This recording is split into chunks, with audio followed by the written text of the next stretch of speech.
Anthony, you racing Sea-Doos. Yeah. This past weekend you were down near Key West, Florida. Where were you? Islamorada. I made him say that word because I'm not going to get it right. But tell us what you're doing, and then tell me about the race this weekend. How did you get into this? What are you doing? And then we'll talk about the race.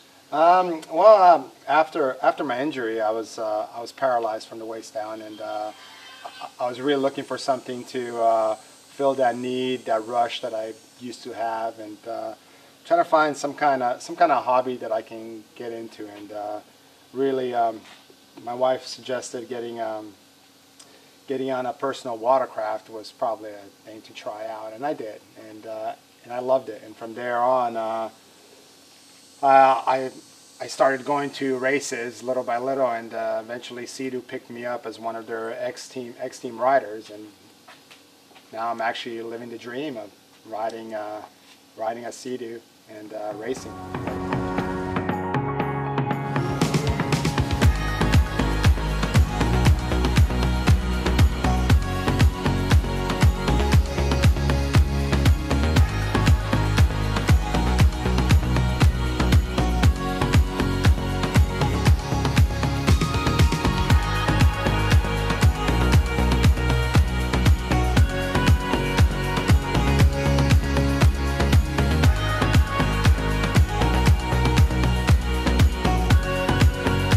Sea-Doo actually picked you up, corporate Sea-Doo of racing their machines. Yeah, Sea-Doo BRP.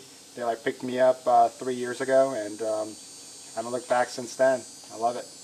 All right, this weekend, tell me about and the city is? Islamorada. Okay. I was in Key West about 2 weeks ago, but all I know is Key West. But tell me about the race and what happens in the races. So I just started this season in the pro class, which is the elite riders in the U.S., and there's a lot of foreign riders that come in. There's a guy from Denmark, a few of the guys from France, Canada. They all come down and they do this Aqua X race, and we have 8 rounds. Most of them are in Florida. The next one will be in Chicago, and then we race in a 2-mile circuit. It's not a closed course race. It's more of an endurance race where we all line up. It's about 24 pro riders that line up in one line. Once the flag drops, we all run to the first buoy. Usually it's a left-hand turn. We go through a couple other buoys, left to right. We come around, and that would be 1 lap. And we race like that for 30 minutes plus one lap, and it's a very, very tough race. First time I did it, I think I did about 8 minutes full throttle, and I was looking around working. I just parked this boat and hide just so I could recoup some energy. But now I've been getting better and better, and my goal this year was to come up to the top 10. Try to make it to the top 10, since these guys are so good and they've been doing it for so many years that this weekend I ended up finishing 2 7th place positions, which was amazing for me, and overall I finished in the 10th spot. So I was. So you reached your goal of being in the top 10. Yes, I did, and I'm very, very happy. And my one of my mechanics now, he just told me, now your next goal is in the top 5. I'm like, oh, man, that's really hard. Now, how fast are you running? The speed averages, the ski that we set up, the red one over there, that one will do 77 miles per hour on a flat water, but the water conditions are so rough that if you're going 77 miles per hour, there's something wrong with you. The average speed comes out between 65 to 70 in reality. And it's tough water. I mean, you're jumping wakes, and I mean. Yeah, it's all about reading the water, because the best comparison is motocross, but our bumps, the hills are not stationary. They are constantly moving. The water's constantly moving. So it's physically demanding and mentally, because you're constantly trying to focus and look at the other riders, make sure that you're not crossing anyone's path or it's a tough race in all reality. Now, are there many people in the races that are physically handicapped? As far as I know, I'm the only guy that's disabled racing in this pro circuit. I know they try to make a disabled class. I'm not. I don't think I'm the only one, but in this class I am.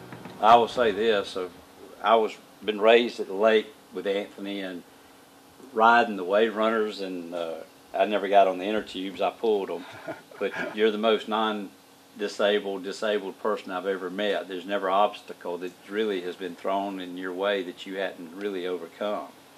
Yeah, like the challenges that come my way, I kind of embrace them, and I try to negotiate them. I always thought the road that's tougher is a better road to take, just to build character, I guess. Now, you've also been all over the country on racing on on Sea-Doos. Tell me some of the places that you've been. We were just now recently in Isla and I was in Austria racing, Peru, Russia. Where else did I go? Went down to the Caribbeans, to Guadeloupe and Martinique, and those were phenomenal races down there. And I did the World Finals in Thailand. Hopefully I'll do them this year again. So do you do a lot of your practicing here at Lake Eufaula? Oh yeah, Lake Eufaula is my turf. This is where I do all of the testing and practicing, and I tend to do it early in the morning on weekdays when no one's out there on the lake, just so I don't interrupt anyone while they're like fishing or something like that, or someone's having fun out there. Now this is actually being filmed at Anthony's house, which is at Thomas Mill Creek up at the lake. So you live here on the lake and are able to get out there every day. Yeah, I'm very, very fortunate to live so close to the lake. I can just put in anytime I want. And now that I taught my daughter how to put me in, she can put me in the water too. So it's I'm fortunate where I'm at. Right. When's your next race? Next race is September 9th up in Chicago. It's going to be in Lake Michigan, so it'll be fun over there in the Great Lakes. So how many races a year do you do? This year I had 28 races scheduled, and from like 28 races I so far did 22. So we'll see if I can do the rest of them. What would you like the public to know about you and the racing, and about the Sea-Doo product? I mean, you're representing Sea-Doo. Why should I get a Sea-Doo? Well, in my opinion, Sea-Doo really has the all-around ski. It's a perfect ski, especially these Sparks are such an easy, manageable ski that really any family can get. It's a light ski, easy to maintain and maneuver out on the water. You can tow them. They're very inexpensive. Actually, they're about $6,000 each, and you can have a lot of fun with it. I want to see that. Where do I go in Dothan to get one? Just go down to the Harley Davidson store, and they have Sea-Doos over there. Go see my buddy Ty over there. He will hook you up with a ski. Yeah, Dutch and Bill Holland, who own the place. There's some great people there at Harley Davidson Dothan that will look after you and are the Sea-Doo dealers. Yeah, it's a real nice guys over there. I'm kind of hoping to go four-wheeling with them sometime soon here. But yeah, Sea-Doo over there, that's perfect.